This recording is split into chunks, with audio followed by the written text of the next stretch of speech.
ভারতের বিপক্ষে চেষ্টা চালিয়েও হলেন ব্যর্থ। ফুল টস বলে বোল্ড হয়ে মন খারাপ করেছিলেন স্টিভ স্মিথ।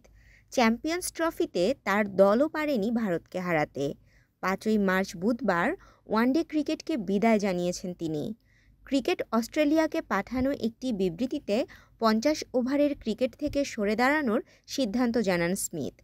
৮ জাতির লড়াইয়ে সেমি পর্যন্ত দলকে টেনে নিয়েছিলেন। দুবাইতে ভারতের বিপক্ষে হারের পরই ড্রেসিং রুমে স্মিথ জানিয়ে দেন ওয়ানডে ক্রিকেট আর খেলবেন না। অজিদের হয়ে ২০১০ সালে অভিষেক হয় স্মিথের। লেগ স্পিনিং অলরাউন্ডার হিসেবে শুরু। সময়ের সাথে সাথে তিনি হয়ে ওঠেন ওয়ানডেতে অন্যতম সেরা ব্যাটার। অস্ট্রেলিয়ার জার্সিতে মোট ১৭০টি ওয়ানডে খেলেছেন স্মিথ। রান করেছেন ৫,৮০০, ১২টি সেঞ্চুরি এবং ৩৫টি হাফ সেঞ্চুরির মালিক তিনি। হঠাৎ অবসরের কারণ হিসেবে স্মিথ বলেছেন, নতুনদের সুযোগ দেওয়ার বিষয়টি।